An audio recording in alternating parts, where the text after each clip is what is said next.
Oke, baiklah. Assalamualaikum warahmatullahi wabarakatuh. Perkenalkan, nama saya Alfi Hairin, kelas B, NIM 190018094. Di sini saya akan menjelaskan tentang abstraksi data yang ada di dalam basis data. Apa itu abstraksi data dan kenapa abstraksi data? Kenapa disebut abstraksi data? Abstraksi data adalah tingkatan atau level bagaimana melihat data dalam sebuah sistem database. Kenapa disebut abstraksi data?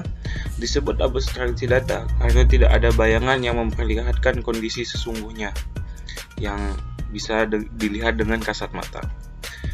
1. Bagaimana dapat masuk ke dalam database? 2. Bagaimana data disimpan dalam disk atau di sektor mana? Tapi menyangkut secara menyeluruh, bagaimana data tersebut dapat abstraksikan digambarkan secara real menyerupai kondisi yang dihadapi oleh pemakai sehari-hari. Fakta dan kenyataannya. Sistem yang sesungguhnya teknis bagaimana data disimpan, dipelihara seakan-akan disembunyikan kerumitan di baliknya dan kemudian diungkapkan dalam bahasa dan gambar, mudah dimengerti oleh orang. 2. Pemakai user dapat dikelompokkan menjadi 3 tingkatan abstraksi saat melihat suatu database. Ada 3 level. Level pertama yaitu level fisik. Di sini pada level fisik, level terendah yang ada di dalam abstraksi data yang menunjukkan bagaimana sesungguhnya suatu data disimpan. Tingkatan ini berurusan dengan 1. Alokasi ruang penyimpanan untuk data dan indeks. 2. Deskripsi record untuk penyimpanan. 3. Penempatan record data. 3. Teknik kompresi dan enkripsi data. Level ini paling kompleks. Struktur data level terendah menggambarkan bagaimana data disimpan dalam kondisi sebenarnya. Contohnya, dokter mempunyai ID poli, menggunakan tipe data string, ID dokter menggunakan tipe data string juga. Dan ada contoh pasien dan data resep.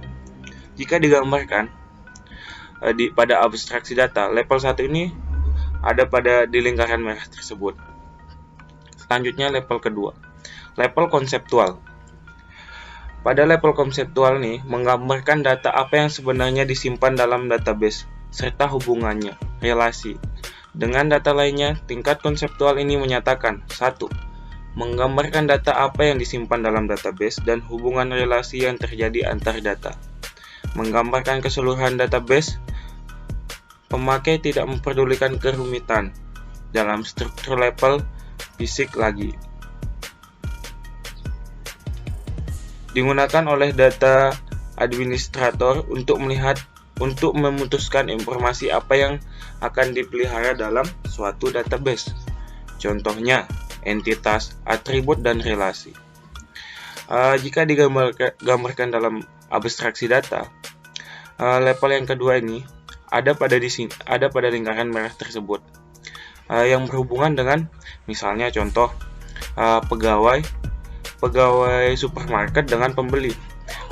Relasinya adalah transaksi. Selanjutnya level 3, level view. Pada level ini, level yang tertinggi dari abstraksi data yang hanya menampilkan database sebagian dari database. Tidak semua unsur membutuhkan semua data dalam database. Hanya dibagikan saja yang dilihat dan dipakai. Disebabkan pemakai database tidak memakai semua isi database. Level yang sangat dekat dengan user atau pemakai. Setiap user butuh sebagian dari database. Contohnya, bagian personalia rumah sakit hanya memakai data file pegawai dan gaji. Tidak membutuhkan file pasien, resep, dan pendaftaran yang sudah aktivitas yang sudah dilakukan. Oke, sekian dulu. Yang kedua yang saya ingin sampaikan yaitu adalah materi tentang penggunaan database atau basis data. Sebelumnya kita flashback kembali basis data itu ruang lingkupnya juga keamanan. Salah satunya kenapa kita menggunakan database adalah faktor keamanan. Jadinya, data-data yang masuk ke dalam database itu harus diamankan dan tidak sembarangan orang yang akan memakai database tersebut. Oke, di sini saya menjelaskan orang-orang yang bisa mengakses database. Yang pertama yaitu adalah database administrator, atau biasa disingkat DBA. Mereka pekerjaannya menginstal dan mengupgrade database, meng-backup dan restore database, menghubungi database technical support bila terdapat gangguan atau masalah, melakukan perencanaan atau backup di recovery informasi database, memastikan pemenuhan perjanjian database lisensi, mendaftar pengguna database, mendaftar pengguna dan memelihara keamanan database, memodifikasi struktur database, membuat objek utama database, tabel, view, index setelah database developer selesai mendesain, membuat penyimpanan struktur database atau tabel space, menyediakan sistem penyimpanan. Orang ini mereka yang mengelola gitu. Selanjutnya security offer. Security offer ini pekerjaannya mendaftar pengguna database, mengontrol hak akses pengguna, memelihara sistem keamanan. Lebih ke keamanan dan izin untuk mengakses database-nya. Selanjutnya application developer. Di sini orang ini mendesain aplikasi database, mendesain estimasi kebutuhan penyimpanan data untuk aplikasi, memodifikasi struktur database untuk aplikasi, penyimpanan informasi seperti di atas pada DBA, memperbaiki aplikasi selama masa pengembangan, menyusun dan memastikan keamanan dalam masa pengembangan. Orang yang ketiga ini adalah lebih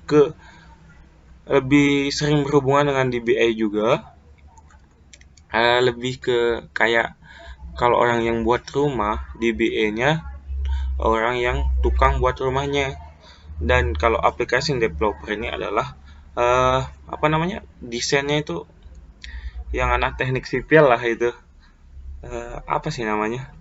Ya itu dah.